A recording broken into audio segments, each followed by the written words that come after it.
میں مبلغ بنوں سنتوں کا، خوب چرچا کروں سنتوں کا، ہو کرم بہر خاک مدینہ۔ الحمدللہ رب العالمین والصلاة والسلام علی سید المرسلین، اما بعد فاعوذ باللہ من الشیطان الرجیم، بسم اللہ الرحمن الرحیم۔ الصلاة والسلام علیک یا رسول اللہ وعلی آلک واصحابک یا حبیب اللہ۔ الصلاة والسلام علیک یا نبی اللہ وعلی آلک واصحابک یا نور اللہ۔ پیارے آقا صلی اللہ علیہ وآلہ وسلم پر درود و سلام پڑھنے کے بے شمار فضائل ہیں۔ ہمارے پیارے آقا علیہ السلام نے ارشاد فرمایا، صلو علیہ، یعنی مجھ پر درود پاک پڑھو۔ تمہارا مجھ پر درود پاک پڑھنا تمہارے لیے پاکیزگی طہارت ہے۔ تو ہمیں چاہیے کہ ہم پیارے آقا صلی اللہ علیہ وآلہ وسلم پر کثرت سے درود پاک پڑھا کریں۔ پیارے اسلامی بھائیو، صحابہ اکرام، اہل بیت اطہار علیہم رضوان، اولیاء اکرام، بزرگان دین دنیا سے محبت نہیں کرتے تھے۔ ان کے دل دنیا کی محبت سے پاک و صاف ہوا کرتے تھے۔ حضرت سیدنا ابو بکر صدیق رضی اللہ تعالیٰ عنہ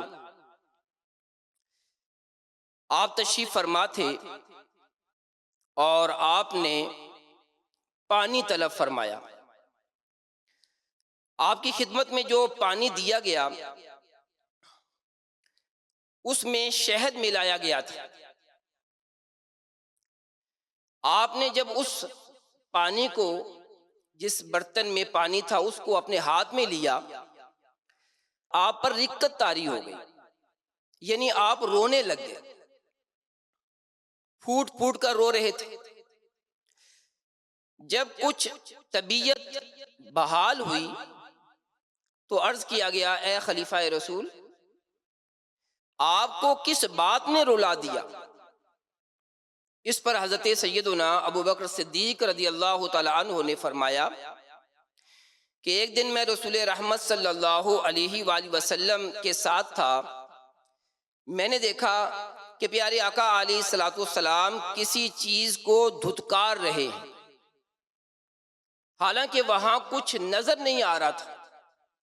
میں نے عرض کیا، یا رسول اللہ صلی اللہ علیہ وسلم، آپ کس چیز کو دھتکار رہے ہیں، اپنی یعنی دور کر رہے ہیں؟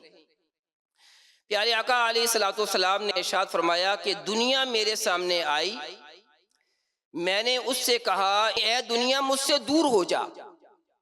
حضرت ابو بکر صدیق رضی اللہ تعالیٰ عنہ مزید فرماتے ہیں، آج جب پانی کی جگہ مجھے شربت پیش کیا گیا تو مجھے آقا صلی اللہ علیہ وآلہ وسلم کی دنیا سے بے رغبتی یاد آ گئی، اور مجھے خوف ہوا کہ کہیں میں دنیوی آسائشوں کا شکار نہ ہو جاؤں۔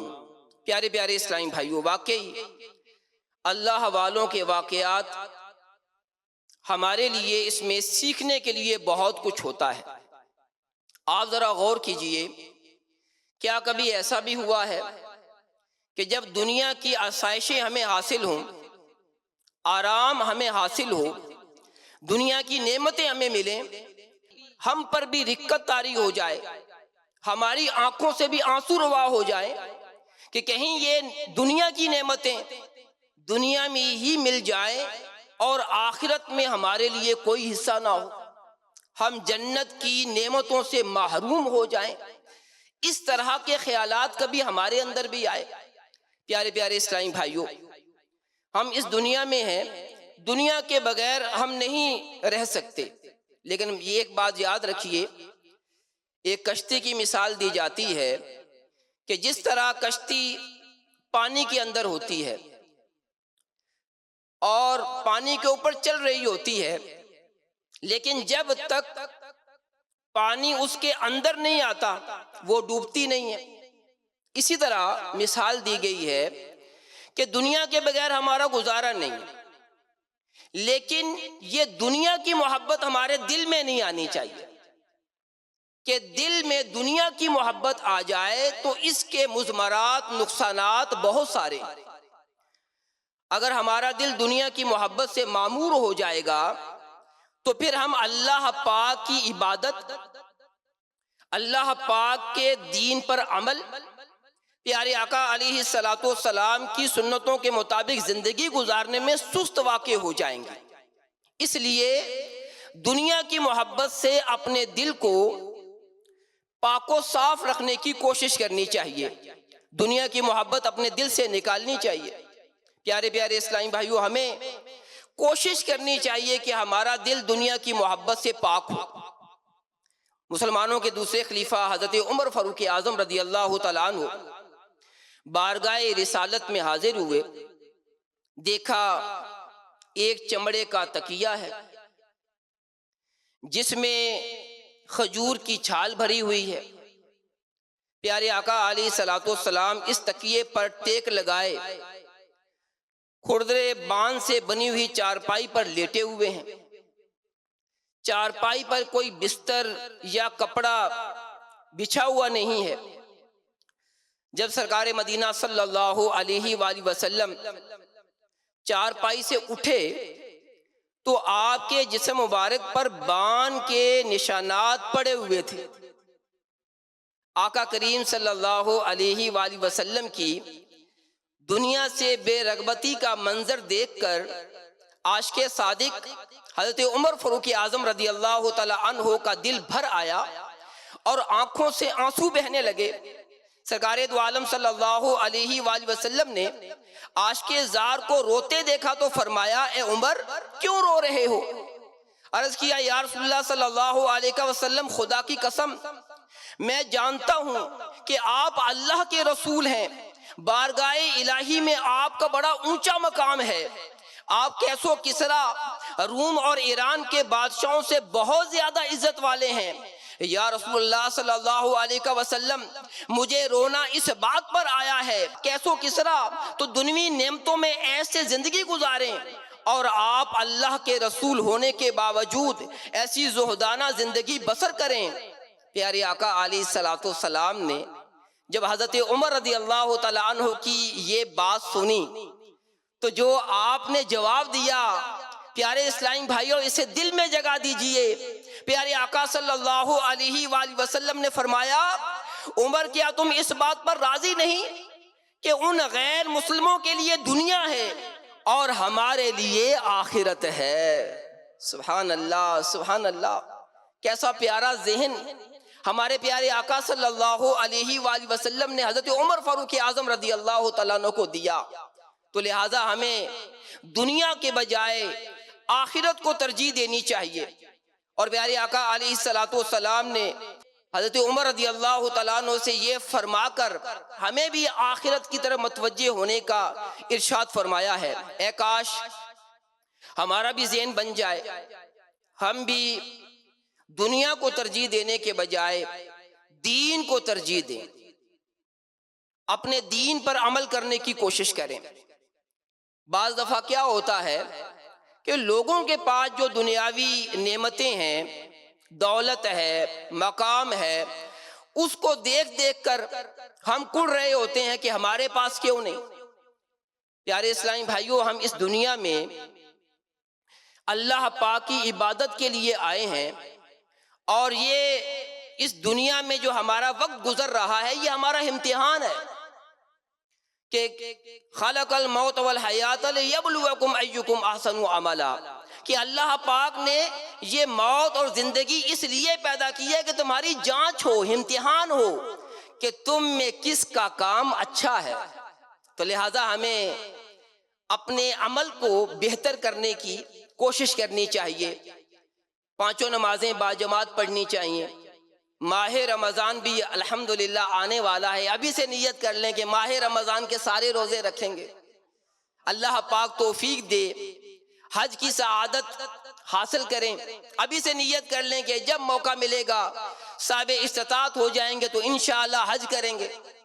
اے مدنی چینل کے ناظرین غور کریں کہ اگر ہم میں سے کسی پر زکوٰۃ لازم ہے تو جو اللہ پاک نے ہمیں مال و دولت دیا ہے اس سلسلے میں مفتی صاحب سے مشورہ کریں کہ مفتی صاحب ہمارے پاس یہ چیزیں ہیں، کیا اس پر زکوٰۃ ہے؟ اگر ہم پر زکوٰۃ لازم ہوتی ہو تو ہمیں سب سے پہلے زکوٰۃ ادا کرنی چاہیے. زکوٰۃ تو فرض ہے.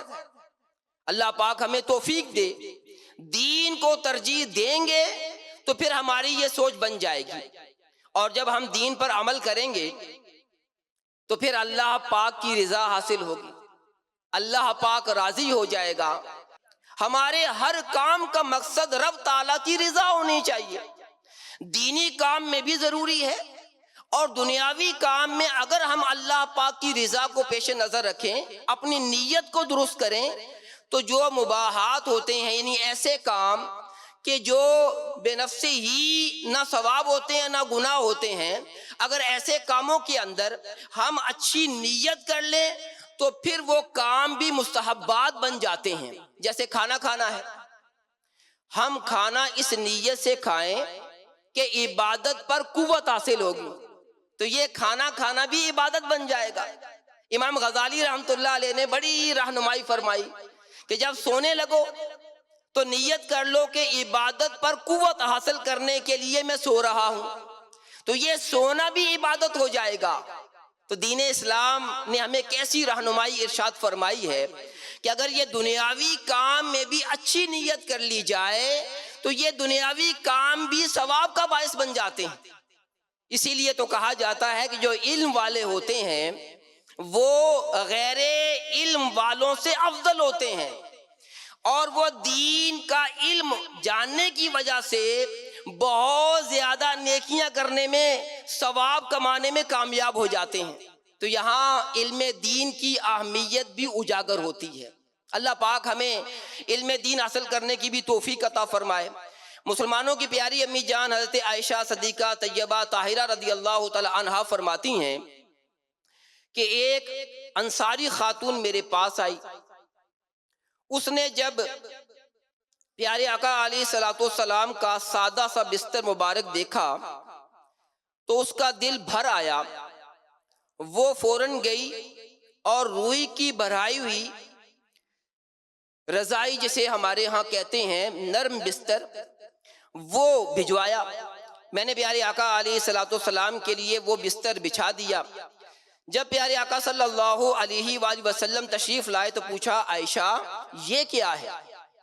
میں نے سارا واقعہ بیان کیا.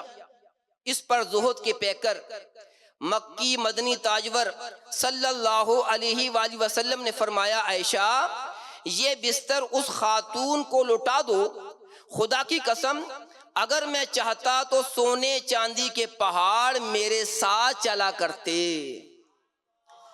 حضرت خثیمہ رضی اللہ تعالیٰ عنہ فرماتے ہیں کہ اللہ پاک نے نبی کریم علیہ الصلوۃ والسلام کو یہ پیشکش فرمائی کہ اے محبوب اگر آپ چاہیں تو ہم آپ کو دنیا کے وہ خزانے عطا فرمائیں جو نہ آپ سے پہلے کسی کو ملے نہ آپ کے بعد کسی کو ملے، کہ ان دنوی خزانوں کی وجہ سے آپ کے اخروی انعامات سے بھی کچھ کم نہ کیا جائے گا. دنیاوی نعمتیں بھی ملیں گی اور اخروی انعامات بھی ملیں گے. عابد و زاہد نبی صلی اللہ علیہ وآلہ وسلم نے عرض کیا اے اللہ یہ سب کچھ میرے لیے آخرت ہی میں جمع فرما دے. پیارے پیارے اسلامی بھائیو، دنیا اور دنوی مال و دولت کی کثرت یقیناً نقصان دہ ہے، مگر یاد رکھیے یہ ہر ایک کو نقصان نہیں پہنچاتی. علماء فرماتے ہیں وہ بلند رتبہ اولیاء کرام جن کے دل میں اللہ پاک کی محبت رس بچ جاتی ہے، جن کے دلوں میں اللہ پاک کی یاد، اس کی محبت کے سوا کچھ باقی نہ ہو، ان پاکیزہ دل اولیاء کرام کو دنیا کی کثرت کچھ نقصان نہیں پہنچاتی. تو لہٰذا اگر اللہ پاک دنیا کے اندر نعمتیں عطا فرما دے تو اسے اللہ کی راہ میں خرچ بھی کرنا چاہیے. جو مال کے حقوق ہیں وہ ادا بھی کرنے چاہیے۔ تو وہ لوگ جن کو اللہ پاک نے مال و دولت دیا ہے اور وہ اللہ پاک کے حقوق جو مالی حقوق ہیں جیسے زکوٰۃ ہے اور اسی طرح جو ہے وہ فطرہ ہے، دیگر جو اس طرح کے احکامات ہیں وہ ادا کرتے ہیں، اپنی دولت کو صدقہ و خیرات کرتے ہیں، تو اللہ پاک ان کو اجر و ثواب عطا فرماتا ہے۔ تو یہ مال انہیں نقصان نہیں پہنچاتا۔ لیکن یہاں پر مجھے حکیم الامت مفتی احمد یار خان نعیمی رحمۃ اللہ علیہ کی بات یاد آ رہی ہے، قول یاد آ رہا ہے۔ آپ فرماتے ہیں کہ امیری بھی امتحان ہے، غریبی بھی امتحان ہے۔ غریبی کے امتحان میں لوگ زیادہ کامیاب ہو جاتے ہیں، لیکن امیری کے امتحان میں کم لوگ کامیاب ہوتے ہیں۔ وجہ کہ اللہ پاک غریبوں کو صبر عطا کر دیتا ہے، دین کی محبت عطا کر دیتا ہے، اور پھر غریبی کی وجہ سے یہ ان کے پاس مال ہوتا نہیں ہے، اس لیے کئی گناہوں سے بچ جاتے ہیں۔ اور جو امیری ہے، مال و دولت بھی ہے، ساری سہولیات موجود ہیں، مواقع موجود ہیں، اب بندے کا امتحان زیادہ ہے۔ جب مال ہوتا ہے، موقع ہوتا ہے گناہ کرنے کا، اس کے باوجود اگر بندہ بچ جاتا ہے تو کیا بات ہے، لیکن بچنا مشکل ہوتا ہے۔ آپ فرماتے ہیں غریبی کے امتحان میں تو لوگ زیادہ کامیاب ہو جاتے ہیں، امیری کے امتحان میں کوئی کامیاب ہوتا ہے۔ تو پیارے اسلامی بھائیوں، برحال غریبی ہو یا امیری ہو، ہمیں دنیا کی محبت اپنے دل سے نکالنے کی کوشش کرنی ہے۔ نیت کریں، کوشش کریں، اپنا ذہن بنائیں۔ اس طرح کی گفتگو سننے سے واقعی ذہن بنتا ہے کہ دنیا کی محبت کو اپنے دل سے نکالنا ہے، دین کی محبت اپنے دل کے اندر پیدا کرنی ہے۔ یہی وہ جذبہ ہے، یہی وہ چیز ہے جو ہمیں گناہوں سے ہی بچائے گا، لوگوں پر ظلم کرنے سے بھی بچائے گا، اور اللہ پاک کی عبادت کرنا بھی آسان ہو جائے گا۔ جب ہم معاشرے پر نظر دوڑاتے ہیں تو لوگ مال کمانے کی مصروفیت کی وجہ سے نمازیں قضا کر ڈالتے ہیں، مال کی محبت کی وجہ سے جھگڑے عام ہو جاتے ہیں، بھائی بھائی سے جھگڑا کر رہا ہوتا ہے، بلکہ بعض نادان تو اپنے ماں باپ سے جھگڑا کر رہے ہوتے ہیں، اپنے باپ سے کہہ رہے ہوتے ہیں مجھے تو بس جائیداد چاہیے، مجھے تو فلاں چیز چاہیے، مجھے یہ دے دو، مجھے وہ دے دو، اور باپ سے اس طرح بدتمیزی کر کے باپ کو بھی ناراض کر رہے ہوتے ہیں۔ جبکہ حدیث پاک میں ہے کہ باپ کی رضا میں رب کی رضا ہے، اور باپ کی ناراضی میں رب کی ناراضی ہے۔ ذرا غور کیجئے، ایسے نادان لوگ بھی ہمارے اس معاشرے میں موجود ہیں جو اپنے والد صاحب سے یوں بدتمیزی کر رہے ہوتے ہیں، اور بعض نادان تو اور آگے بڑھ جاتے ہیں۔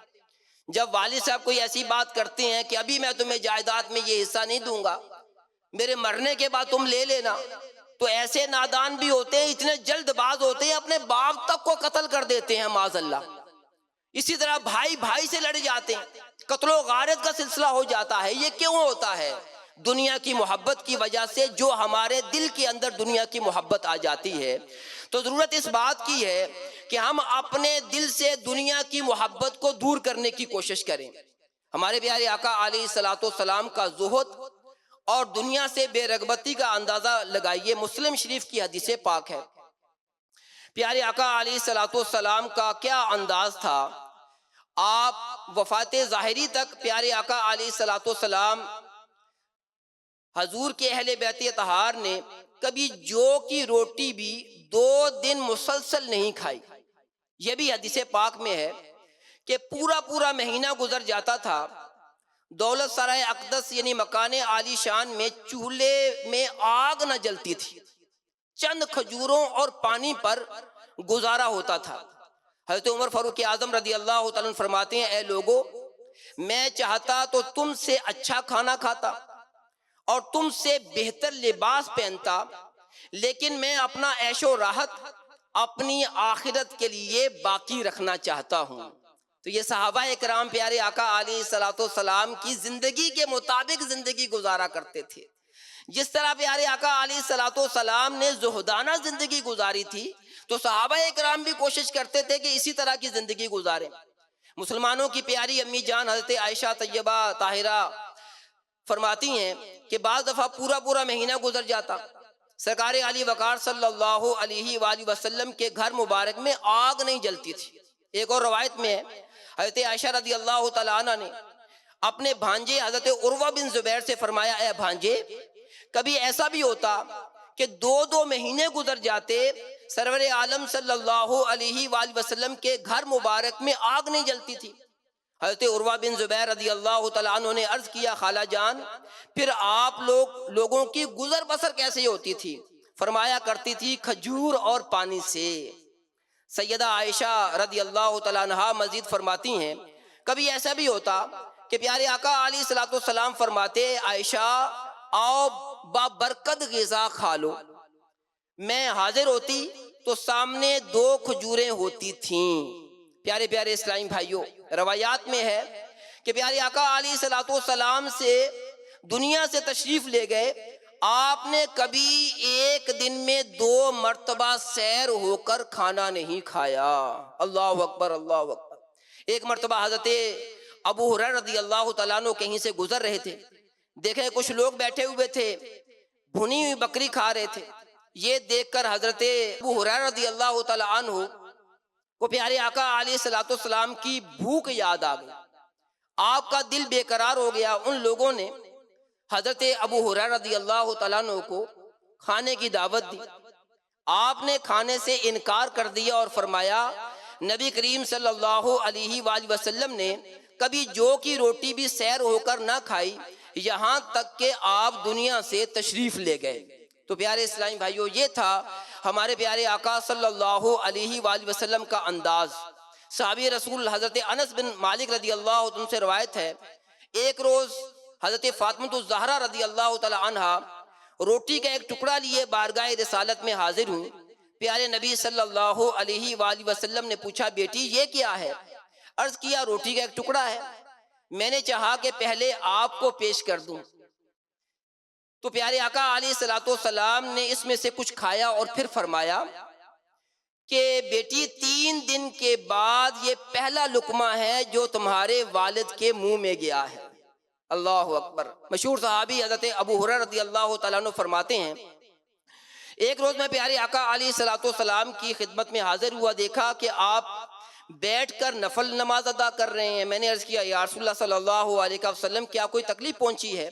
فرمایا نہیں، بھوک کی وجہ سے میں بیٹھ کر نوافل پڑھ رہا ہوں۔ حضرت ابو ہریرہ رضی اللہ عنہ فرماتے ہیں کہ پیارے آقا علیہ الصلوۃ والسلام کی یہ بات سن کر میرا دل بھر آیا، آنکھوں سے آنسو بہنے لگے۔ پیارے آقا علیہ الصلوۃ والسلام نے ارشاد فرمایا، اے ابو ہریرہ، رو مت، بے شک جو دنیا میں ثواب کی امید پر بھوک برداشت کرے وہ قیامت کی شدید بھوک سے محفوظ رہے گا۔ پیارے اسلامی بھائیوں، اب ہم اپنی زندگی پر غور کریں کہ ہم لوگ تو 3 دفعہ کھانے کے عادی ہیں، ایک وقت کا کھانا نہ ملے ہمیں چین نہیں آتا، ہم پریشان ہو جاتے ہیں، کاموں میں دل نہیں لگتا۔